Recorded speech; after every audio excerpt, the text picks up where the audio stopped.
La République populaire démocratique de Corée, RPDC, a organisé un banquet ce dimanche 7 octobre 2019 à Pyongyang pour célébrer le 70e anniversaire de l'établissement de ses relations diplomatiques avec la République populaire de Chine, avec la participation d'une centaine de représentants des deux pays. Tae Hyung-chol, vice-président du présidium de l'Assemblée populaire suprême de la RPDC, et Lee Jin-chon, ambassadeur de Chine en RPDC, ont assisté à la réception. S'exprimant à cette occasion, M. Tae a déclaré que l'établissement des relations diplomatiques entre la RPDC et la Chine, le 6 octobre 1949, constituait non seulement une occasion historique pour renforcer les relations amicales et de coopération entre les peuples des deux pays, mais avait également jeté une base solide pour renforcer et développer l'amitié entre les deux pays. La RPDC poursuivra et développera résolument l'amitié entre la RPDC et la Chine, a affirmé M.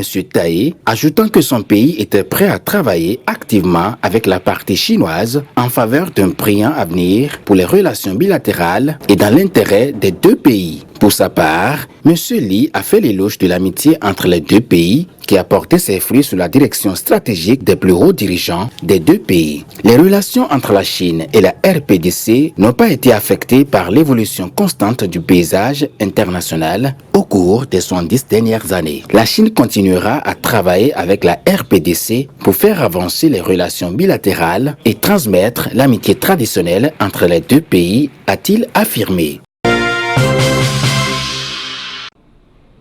Le président Patrice Talon a pris part le jeudi 3 octobre au Sénégal à la réunion sur le financement des actions de sécurité et de lutte contre le terrorisme de l'espace UEMOA. À son retour du Dakar, le président de la République a effectué une visite d'amitié et de travail à Niamey au Niger. Depuis leur indépendance en 1960, le Bénin et le Niger entretiennent d'excellentes relations dans plusieurs domaines, notamment dans le domaine des transports, des chemins de fer et portuaires. Le chef de l'État a eu de fructueux échanges avec son homologue nigérien, Mohamedou Issifou, pour le renforcement de la coopération entre les deux pays. Après les échanges, le président Patrice Talon est revenu à Cotonou. Le chef de l'État a été accueilli dans l'après-midi de ce vendredi 4 octobre à l'aéroport international Cardinal Bernardin Gantin de Cotonou.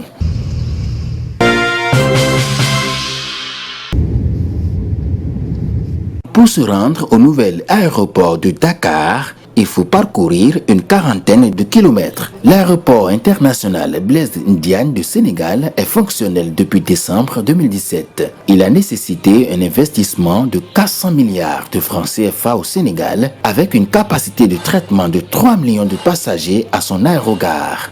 Le Sénégal a mis 10 ans pour construire cet aéroport moderne.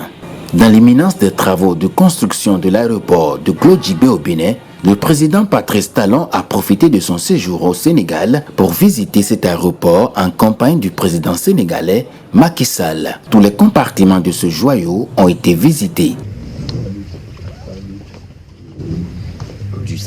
Du salon d'honneur au hall départ. Ce qu'on retient de l'aéroport Blaise Ndiaye, c'est son architecture moderne et sa superficie. Il s'étend sur 4500 hectares. Le président Patrice Talon a suivi avec beaucoup d'attention la présentation faite par les responsables de cet aéroport, lui qui a pour ambition de doter le Bénin d'un aéroport moderne, attractif et qui répond aux standards internationaux, certainement à l'image de Blaise Ndiaye. Le chef de l'État, dans son souci permanent de développer le Bénin, veut faire de l'aéroport de Glodjibé, infrastructure moderne, un ouvrage prestigieux, pôle d'opportunités économiques et touristiques pour le Bénin. Création de nouveaux emplois, amélioration des conditions de vie des populations, forte valeur ajoutée à l'économie nationale, autant d'avantages que la construction de la nouvelle infrastructure devrait apporter au Bénin.